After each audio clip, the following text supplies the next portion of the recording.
So what does it actually take to make an impact? We often think the answer is to work harder, plan more, or maybe just speak louder than everyone else. But in this explainer, we're going to dig into why the real path to being heard is, well, it's quieter, more observant, and it starts way before you even say a single word.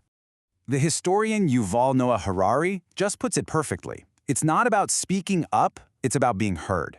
This one idea completely flips the script on what we think influence is all about. The goal isn't just to talk, right? It's to make sure your message actually lands. And that requires a completely different set of skills. And this is the trap so many of us fall into, what you could call the volume myth. We think if I just speak louder, work longer, plan more, then I'll make a difference. But the reality is a total paradigm shift. It's not about more effort, it's about the quality of that effort. It's about your presence, the genuine connection you make, and making the other person feel truly seen and met. And it all starts with this one foundational block, presence. It's as simple as this. How you show up in a moment, well, that determines pretty much everything that follows. Now let's be really clear here. Presence isn't some vague, mystical concept. It's a concrete, practical skill. It's the discipline of paying genuine attention to what's actually happening right in front of you, of seeing the situation clearly before you even think about jumping in to act on it. The learning expert Jim Kwik gives us this fantastic framework for this. He calls it MOM. But the real insight here, the game changer, is the order. Motivation first, then observation, and only then do you get to methods. You see, most of us jump straight to the how, the methods and techniques. Kwik says that's a huge mistake. You can't act effectively on a reality you haven't first bothered to observe with care. And Kwik just hits the nail on the head with the core problem here. Most of us don't really have a retention problem, we have an attention problem. If you want to build a powerful memory, which is the foundation of all learning, right? You first have to build a powerful presence. This brings us to Stephen Covey's timeless advice, which is really the absolute heart of being heard. Seek first to understand, then to be understood. That sequence is completely non-negotiable. See, when people feel genuinely met and understood by you, their defenses come down. And only then can they actually hear what you have to say. Okay, so let's move to the next layer and see how this presence thing builds into something even bigger. It isn't just for a single moment. It's the engine of effective action over the long haul. And this is where we get into strategy. We usually think of strategy as some static, 5-year plan sitting in a binder somewhere, right? But this reframes it as something alive, something dynamic. True strategy is simply your present moment judgment, applied over and over again. It's a living process of trial and observation and improvement. But here's the crucial warning. Presence by itself is not enough. As Seth Godin says, showing up without a strategy is like trying to build a house without a plan. Your sharp observations are pretty much useless if they aren't channeled towards some kind of goal.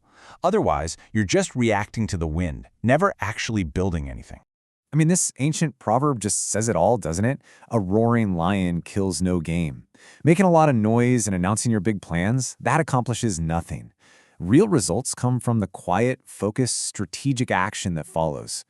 Okay, so we have presence as our foundation, and we have strategy as our structure. But there's one final crucial piece we need, a compass. We have to make sure this powerful machine we're building is actually aimed at something that truly matters. The philosopher Musonius Rufus lays out the stakes perfectly. Think about it. The labor of doing good work, it passes, but the good itself remains with you. And on the flip side, the pleasure of a shameful act, that also passes, but the shame remains. It just goes to show how our choices compound over time, for better or for worse. And this is the key thing to get about integrity. It's not a destination. You don't just achieve it one day and you're done. It's a direction.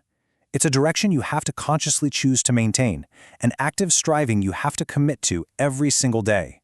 So in practice, this is what integrity is really all about. It's the discipline to constantly ask yourself if you're measuring what truly matters. It is dangerously easy to build an efficient machine of presence and strategy that is aimed at a totally meaningless or even destructive goal. Integrity is the compass that makes sure your powerful system is actually serving a worthy purpose. Okay, so let's put all three of these powerful ideas together, because they aren't just separate concepts floating around, they form this deeply interconnected system. It's like a chain, where each link depends entirely on the one that came before it.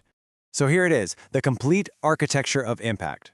Presence is your foundation. That's how you see the world clearly and gather accurate information. Strategy is the structure you build with that information over time. And finally, integrity is the compass that ensures your entire structure is pointing in a worthwhile direction. And if you take away any single link, the whole chain just breaks. Think about it. Strategy without presence, that's just a beautiful plan built on total assumptions. Presence without strategy, that's aimless awareness that never compounds into anything. And both of them without integrity, well, that's just a super efficient machine driving straight off a cliff. And all of it brings us to one final powerful question. And I want you to think of this not as just a prompt, but as a kind of diagnostic tool for your life. How have you changed the lives of others? To answer that question honestly, you need all three skills: the presence to see your actions clearly, the strategy to see their long-term effects, and the integrity to judge if that impact was actually for the good.